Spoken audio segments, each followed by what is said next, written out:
My hands were used to scrubbing away grime, not the stains of eternal judgment. I was just a housekeeper, a woman who cleaned other people's messes. But when I witnessed what I endured for 5 days, will make you question everything you thought you knew about faith and about mercy. My life revolved around the steady rhythm of a mop hitting linoleum, the faint scent of lemon polish, and the quiet hum of vacuum cleaners. Every morning, before the sun properly cleared the horizon, I'd be up, brewing a strong pot of coffee, the steam warming my face. I'd pack my lunch, a simple sandwich, and head out, ready to make someone else's space spotless.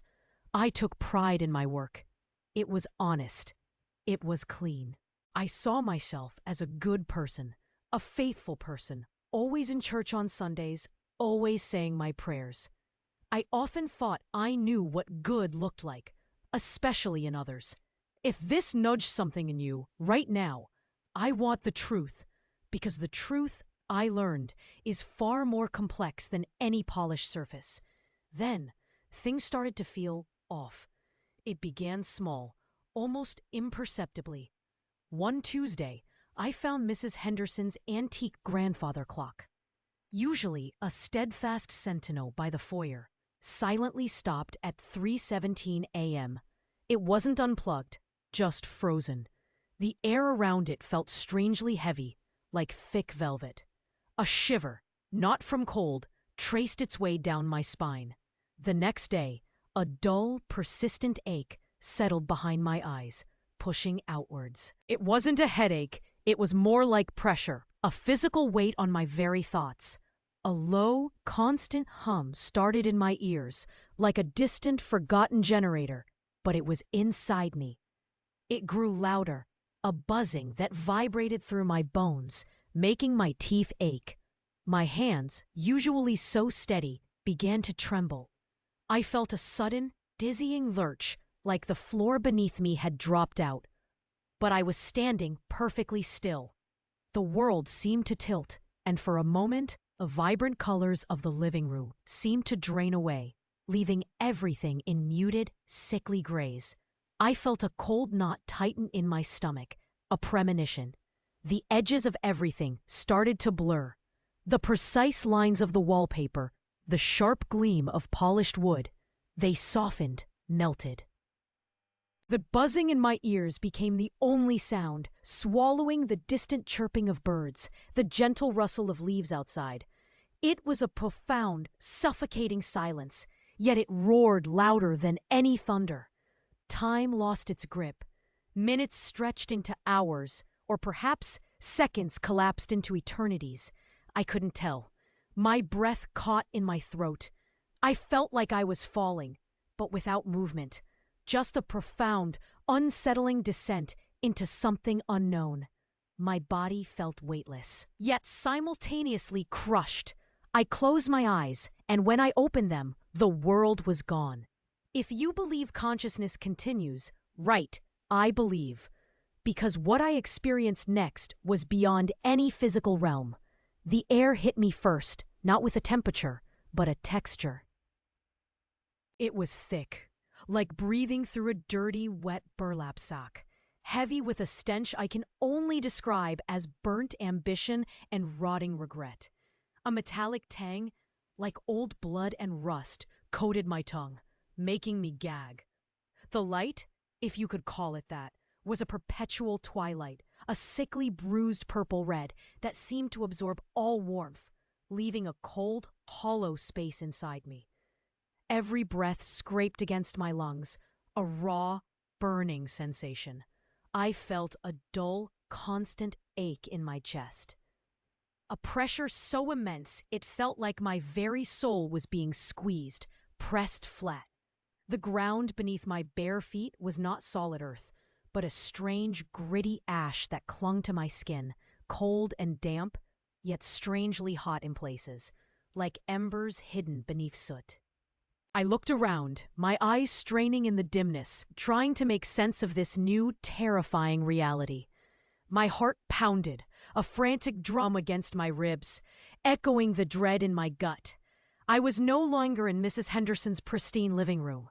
I was somewhere else entirely, a place where the air itself whispered forgotten sins. My mind screamed, "Where am I?" My hands, still trembling, reached out into the murky air, finding nothing but the oppressive, heavy void. A profound disorientation washed over me, a terrifying loss of all familiar anchors. This wasn't a dream. This was real, and it was just the beginning. I stood on that gritty ash, the bruised purple-red light revealing a landscape that twisted my gut. It wasn't empty. Far in the distance, I saw movement, vague shapes writhing, their forms indistinct in the oppressive gloom. The air, thick with that metallic burnt ambition stench, pressed down on me, making my lungs ache. A low, constant moan, like wind through a tomb, vibrated through the ground, chilling me to the bone. Every step I took disturbed the ash, sending up fine, cold particles that coated my mouth, tasting of regret. I pressed on, a strange, terrible curiosity pulling me forward. Despite the terror, what was this place, and who were these figures? As I drew closer, the shapes resolved into people, or what remained of them. Not tormented spirits, not demons, but human forms, distorted by an unseen agony. Their faces were etched with a profound despair, their eyes hollow, reflecting the sickly light. I saw a man, once a respected community leader, now hunched over, endlessly trying to build a tower of the same gritty ash, only for it to crumble each time he neared completion. His hands, once firm in handshake, were raw, bleeding. He muttered about legacy, about being remembered, his voice a raspy whisper swallowed by the general moan. He was trapped by his own pride, building monuments to himself that could never stand. The air around him felt colder, a stark contrast to the internal burning I felt. A little further, a woman, once a beloved artist, wept silently, her tears carving paths through the ash on her face. She clutched a shattered mirror shard, endlessly trying to piece together a reflection that was always fragmented. Her whispers spoke of adoration, of the need for constant praise, of the emptiness that grew when the applause stopped. Her art had become an idol, her gift a cage. The smell of decay, not just of flesh, but of spirit, hung heavy around her. My stomach churned. If you've ever felt that pull of needing constant approval, comment. The pride blinds. It's a subtle poison. I saw a young man, a charismatic communicator, trying desperately to shout into the void, his voice hoarse, unheard. He gestured wildly, as if still on a stage, but no one listened. His words, once so persuasive, now dissolved into the heavy air, meaningless. He had twisted truth for personal gain, weaving comfort into lies. And now he was condemned to an audience of none. The silence was his torment. This place wasn't about physical torture, not in the way I'd imagined hell. It was about the soul's unraveling, the eternal confrontation with one's deepest moral failures. It was a mirror, reflecting back every hidden motive, every subtle deception. Then a movement caught my eye. A group of figures huddled together, distinct from the others. They wore tattered remnants of what looked like clerical robes, once white, now stained with the omnipresent ash. My heart skipped a beat. They were men I recognized, or archetypes of men I recognized. Leaders, pastors, men who had stood in pulpits, their voices booming with authority, their hands raised in blessing. Here, they were on their knees, not in prayer, but in abject terror. Their faces, once so composed, were contorted, pleading. Their pleas weren't for mercy for others, but for themselves. "I taught the word," one rasped, his eyes darting frantically. "I led the flock," another whimpered, his hands clawing at the gritty ground. But their words held no power here. They were just echoes, weak and desperate, swallowed by the suffocating air. The sight shocked me to my core. The revered, the righteous. Here, it was a punch to the gut, colder than the ash, heavier than the air. My mind reeled. I had always admired them, held them in high esteem, never questioning their motives. I had seen their perfect smiles, heard their polished sermons, and assumed their hearts were as clean as the altars they stood behind. But here, in this terrible twilight, their true selves were laid bare. Their robes were just cloth, their titles just words. What mattered was the rot beneath. My own self-righteousness, my quiet judgment of others, suddenly felt like a thin veil, ready to tear. If this part reached you, give a like now, so I know I'm not alone in this unsettling truth. Because what I saw next made me question everything I thought I knew about spiritual authority. The pastor's pleas were like a broken record, a desperate, hollow sound in that oppressive twilight. Then, a shift. The air, already thick with the stench of burnt ambition and rotting regret, grew colder, a chill that sank deeper than my skin, reaching into my bones. A shadow detached itself from the gloom, not the solid form, but a denser patch of that bruised, purple-red light, coalescing. It didn't speak with a voice, not audibly.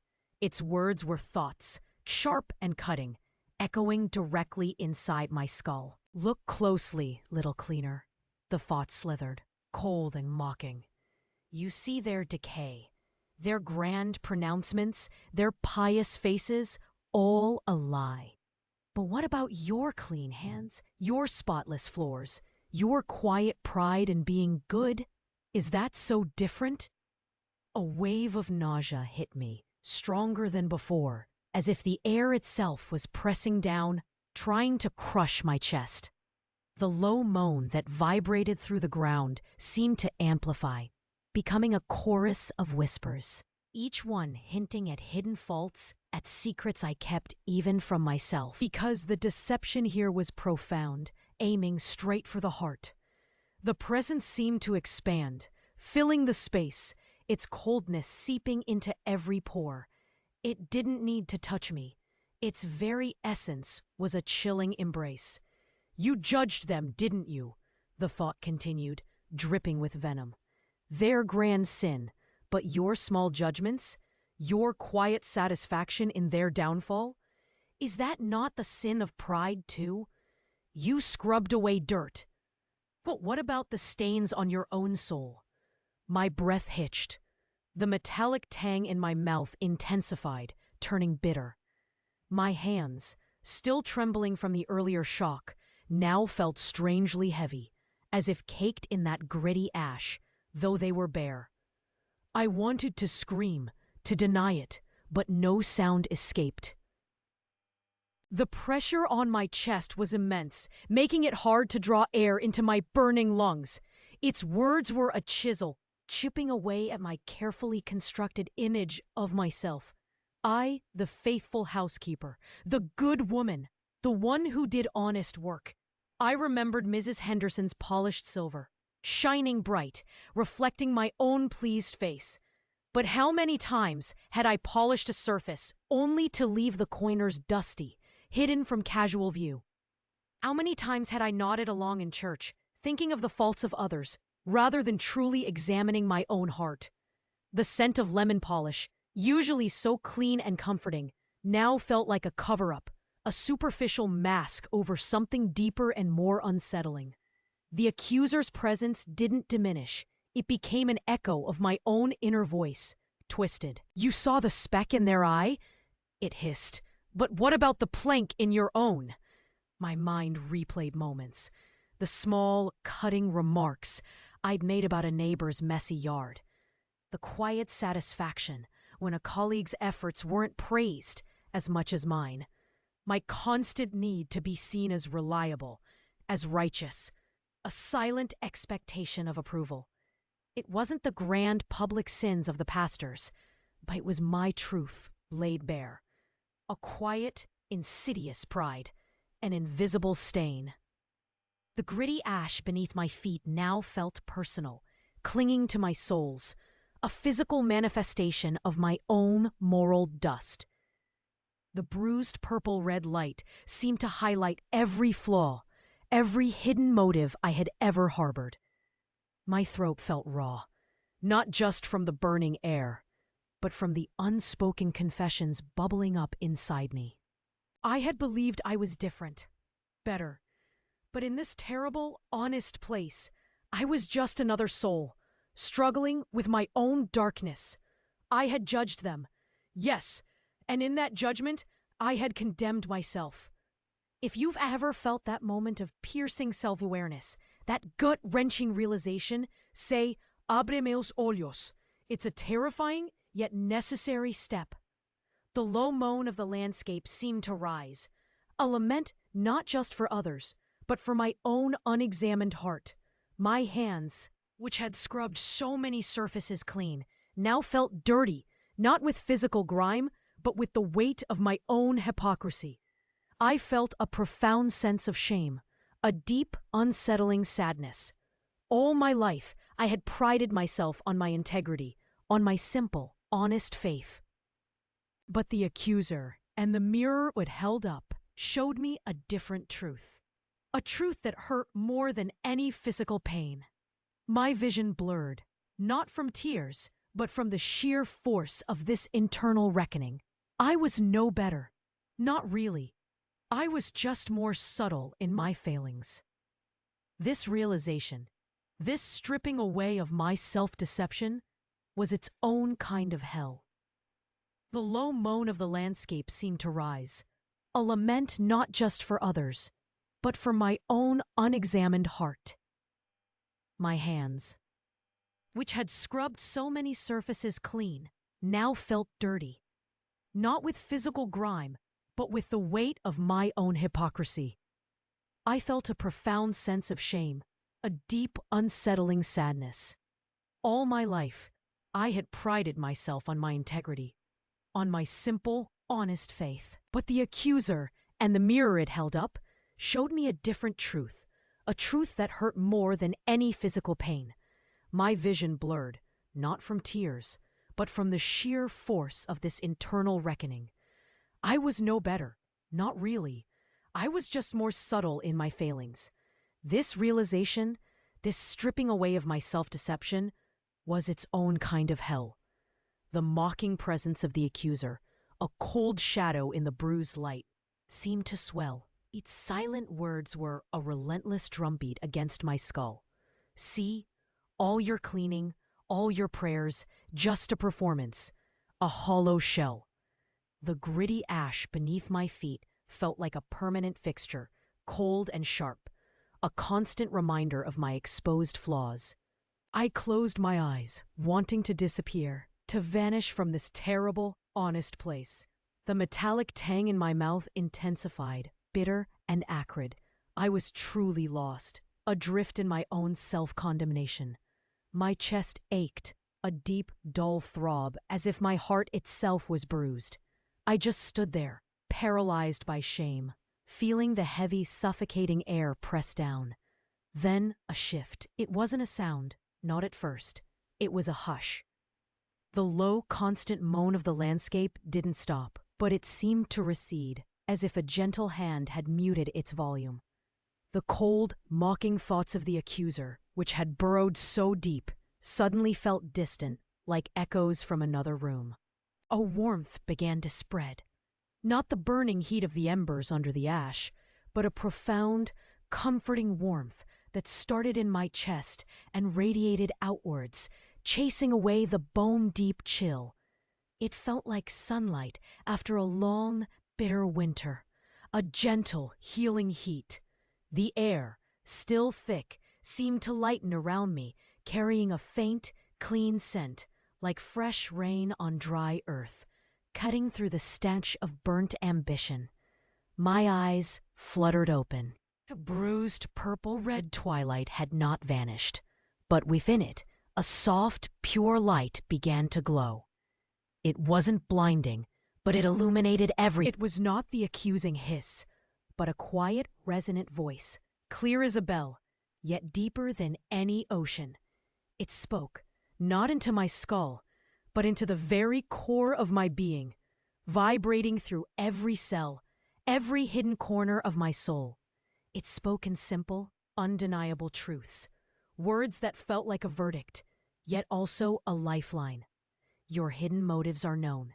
The voice resonated, not with anger, but with profound, sorrowful understanding. My knees buckled. The ash no longer felt sharp. It felt like a soft cushion beneath. The pressure in my chest eased, replaced by a strange, quiet ache, a yearning. Find true rest in surrender.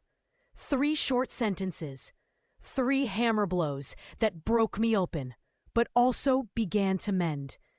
If you've ever felt that raw, undeniable truth hit you, say, the truth liberates. It was a liberation I never knew I needed. My understanding wasn't intellectual. It was a gut-wrenching, soul-deep knowing. I understood. All my striving, all my careful cleaning, all my quiet judgments. They were just attempts to earn a love that was already freely given. My self-righteousness had been a thick, grimy film over my own eyes, blinding me to both my true self and the boundless grace offered. The verdict weighed heavy, the clarity of my own failings now undeniable, sharp as a surgeon's scalpel. But in that painful clarity, there was a profound, liberating release. I wasn't being condemned. I was being seen, wholly and completely, and still loved. The shame didn't disappear, but it transformed into a sorrowful repentance, a desire to be truly clean, not just on the surface. I surrendered, not with a grand gesture, but with a quiet, internal collapse. My shoulders slumped, my head bowed. The tears came then, not of fear, but of profound relief, washing away the bitter taste of self-deception. The warmth of the voice enveloped me, a gentle embrace that held me in my brokenness. The gritty ash still clung to my skin, but now it felt less like a mark of shame and more like a reminder of where I had been. My heart, once a frantic drum, now beat with a slow, steady rhythm, a pulse of genuine humility. My lungs, which had burned with the stench of regret, now drank in the clean, fresh scent, a promise of something new. If this decision is yours, right, Jesus, I choose you. Because in that moment, I chose truth. I chose surrender. I chose genuine peace over the illusion of perfection. The silence that followed was not the suffocating silence of the void, but a deep, resonant peace. The accuser's presence. I was empty, yes, but it was an empty space waiting to be filled, not with my own efforts, but with something far greater. The realization brought a strange, quiet joy, a sense of belonging I hadn't known was missing. It was a moment of absolute truth, stripped bare of all pretense. And I knew, with every fiber of my being, that this was just the beginning of a different kind of journey. A jolt, sharp like static electricity, ripped through me. My body convulsed, a sudden, desperate gasp for air. My lungs, which had burned with that putrid stench, now pulled in cool, clean air, a sweet, life-giving breath. It felt like nectar after that thick, suffocating darkness. The familiar ache in my lower back, a constant companion from years of scrubbing floors, returned. It was a strange, grounding comfort. And then, solid ground. Not the gritty, cold ash that clung to my bare feet, but the smooth, polished hardwood of Mrs. Henderson's living room, cool beneath my soles. My eyes snapped open. The sun, bright and golden, streamed through the tall windows, painting the room in familiar light. It filled the space with a warmth I now craved, a genuine comforting heat. But everything felt different. The antique clock, still stopped at 3:17 a.m., held a new, profound meaning. The true sanctuary, I realized, isn't a building you enter. It's a heart made clean by genuine love and forgiveness, a place no outward grime can touch. Was it a dream? A hallucination brought on by exhaustion? My mind screamed for a logical explanation, for the comfortable lie. But the metallic tang, that taste of burnt ambition and rotting regret, still lingered on my tongue. A phantom bitterness. A cold, damp residue, like old fear, clung to my skin, a memory of the oppressive air. It was real, too real to ignore. It had changed me, fundamentally. I went back to work. The mop still hit the linoleum with its familiar squelch. The lemon polish still scented the air, a clean, sharp aroma. But my hands felt different. My heart felt different. I saw the faces of the people whose houses I cleaned, not just as clients, but as souls, each carrying their own burdens, their own hidden motives. I stopped just cleaning surfaces. I started really looking, really listening. I noticed the quiet sadness in Mrs. Henderson's eyes when she spoke of her late husband. I caught the faint tremor in Mr. Davies' hand as he paid me. My old self would have just moved on, focused on the next task. But now, a deeper empathy stirred within me. If you want to live a life of true service, not just outward show, comment, I want the truth. My shifts ended, but my service didn't. I found myself drawn to the local soup kitchen. Twice a week, I started volunteering. Not for pay, not for praise, just to wipe tables, to hand out warm meals, to listen to stories. The worn hands of the elderly, the tired eyes of the young parents. I saw them, truly saw them. And I realized, true service is about giving, not being seen, not judging. It's about being present in the messy, beautiful reality of other people's lives. The warmth of a shared smile, the quiet gratitude in someone's eyes. These were the only rewards I needed. Then came the harder step, forgiveness. For years I had held a quiet bitterness towards an estranged family member, someone who had wronged me deeply. I carried that bitterness like a heavy stone. It poisoned my own spirit. The voice had said, "My love is enough," and I knew I had to let go. I sat down one evening, the familiar scent of my own home, usually a comfort, now felt charged with this task. I picked up a pen and a blank sheet of paper.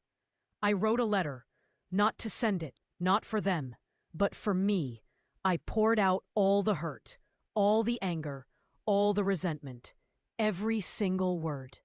The pen scratched against the paper, a raw, honest sound in the quiet room. The ink bled slightly into the paper, a physical release of long-held pain. As I wrote, the metallic tang in my mouth, that bitter echo of hell, slowly, almost imperceptibly, faded. When I finished, I folded the letter carefully. I didn't send it. I just held it. The paper felt light, yet profoundly significant. And a quiet peace, a lightness I hadn't felt in years, settled over me. A warmth spreading through my chest. If you need to break free from bitterness, say, livrami du ingano, because holding on to grudges only traps you, binding you to the very pain you wish to escape. I also stopped comparing myself to others, especially those in authority. The hell I saw showed me something vital. Outward piety means nothing. Without internal truth, I no longer felt the need to impress anyone. My prayers became simpler, more honest, less about asking, more about listening, less about what I deserved, more about gratitude.